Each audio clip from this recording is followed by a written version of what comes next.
Salam cerdas, Ibu Bapak, saudara-saudara yang saya hormati, berjumpa kembali dengan saya di kanal Awali Rizki dalam sesi komentar berita. Berita yang saya soroti kali ini bersumber dari sebagian isi pidato Presiden Prabowo ya kemarin, yang saya bacakan berita yang menggarisbawahi penjelasan beliau tentang Koperasi Desa Merah Putih. Nah, judulnya Prabowo klaim 81.000 koperasi desa Merah Putih bisa serap 1 juta pekerja. Ya, ditayangkan oleh Detik Finance hari Rabu malam ya, hampir jam 9 malam. Ada gambar Presiden Prabowo Subianto sedang berpidato. Beritanya begini. Presiden Prabowo Subianto menyatakan 1.000 koperasi desa Merah Putih segera diresmikan dalam waktu dekat. Dia menekankan koperasi yang akan diresmikan bukan di atas kertas. Koperasi ini akan memiliki berbagai fasilitas, mulai dari gudang pendingin, gerai-gerai hingga kendaraan.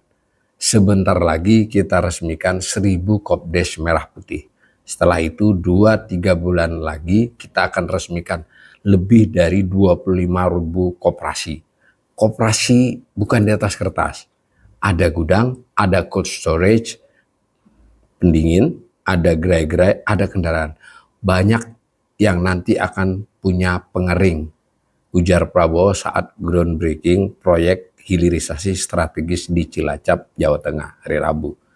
Jadi pidatonya tidak dalam acara yang beliau hadiri, dan pidato ini bukan dalam konteks Kopdes ya, tapi groundbreaking suatu proyek hilirisasi ya.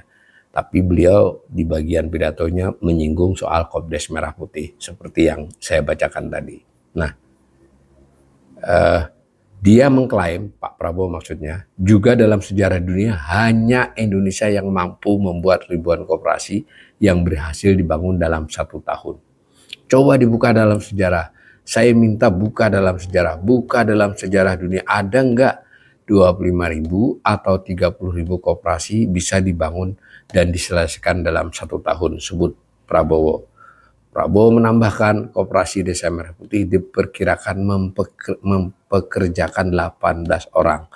Sehingga total serapan dari program itu mencapai lebih dari 1 juta orang. Koperasi Merah Putih akan ada 81.000, satu koperasi mempekerjakan 18 orang, 80.000 kali 18, Anda hitung sendiri 1 juta sekian juga lebih, kata Prabowo. Beritanya begitu ya, sebagian dari isi pidato Presiden di kesempatan itu. Sebenarnya ada beberapa hal lain.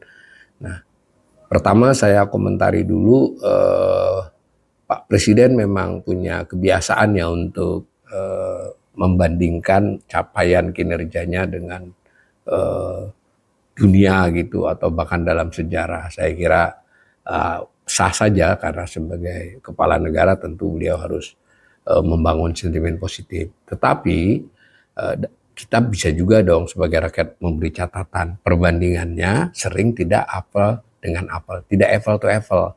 Contoh yang terdahulu adalah soal MBG sehari udah melampaui, sewaktu itu belum, tapi akan melampaui jumlah porsi McD seluruh dunia. Ya itu kan tidak apel dengan apel, si McD jualan sementara ini dibagi, misalnya begitu ya.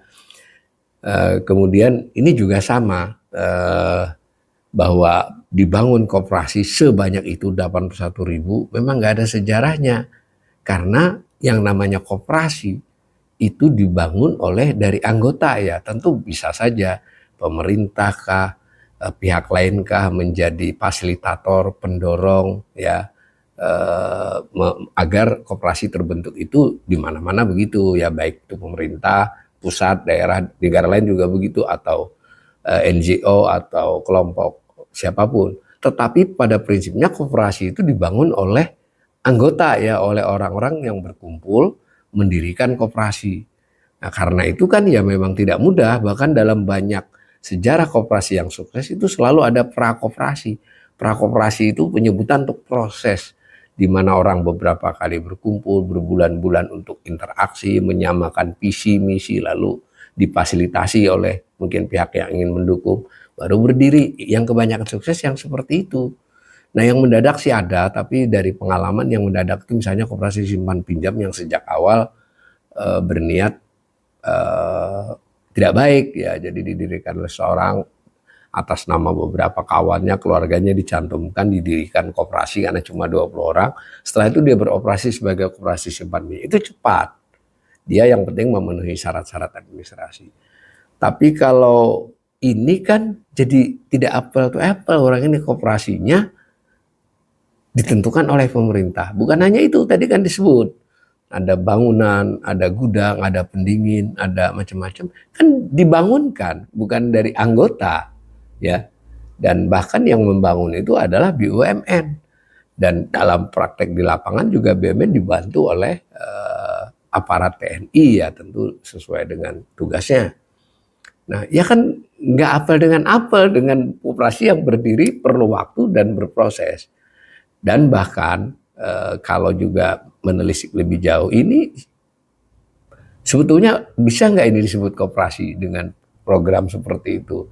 Top down, ditentukan, dibangunkan, diberi fasilitas, diberi modal, dan bahkan rencananya 2 tahun setelah mulai beroperasi, itu juga diurusi oleh orang yang ditunjuk sebagai manajer koperasi oleh BUMN, ya, PT Agrinas yang mengelola. Nanti baru lanjut koperasi.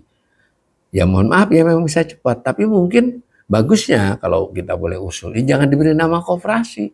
Ya nggak apa-apa, Presiden berhak ini membuat instrumen pemberdayaan ekonomi apa namanya, mungkin BUMDes saja mungkin bisa, atau apapun namanya kalau itu mau yang baru. Tapi kalau koperasi, ya jadi jangan dibandingkan dengan koperasi yang lain dong. Ya ini Kopdes Merah Putih, ini barang lain, namanya Kopdes tapi bukan koperasi kalau sejauh ini.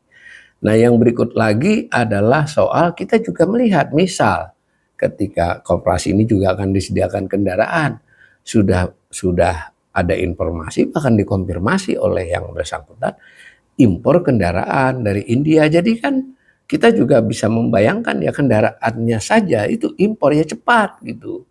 Dan tadi waktu dia dibangun, kita belum mendapatkan informasi yang spesifik, tapi sejauh yang diberitakan, lebih banyak ya dibangun oleh Agrinas yang mungkin membawa pekerja, pengawas, kesertaan tenaga lokal itu minim sekali, tidak ada laporan. Ya, tidak ada laporan bahwa ini diharuskan menggunakan misalnya tukang-tukang sekitar, atau kalaupun bukan tukang, buruh tukang. Nah, begitu itu tidak ya. Nah, ini lagi ditambah akan menciptakan lapangan kerja dengan menghitung seperti ini. Ini persis seperti program lain. Ada MBG juga disebut sekian juta. Nah, cara menghitung penyerapan seperti ini itu bersifat bruto ya. Andai benar 18 kali 81.000 itu bruto, kotor. Tidak dengan sendirinya menciptakan lapangan kerja sebesar itu. Mengapa? Kalau pakai data BPS, penciptaan lapangan kerja dalam konteks menyerap tenaga kerja itu dari yang belum bekerja. Kalau misalnya sebutlah 1.750.000 diantaranya adalah pekerja di tempat lain sebelumnya, jadi dia hanya menambah 250.000. MBG juga begitu. Artinya kalau kita jumlahkan program-program pemerintah ini malah 2 kali lipat dari pencari kerja kalau begitu kan. Ini ada Kopdes, ada hilirisasi, ada MBG, ada perumahan. Dikalikan semua jumlah pekerjanya. Kan tidak begitu cara menghitungnya.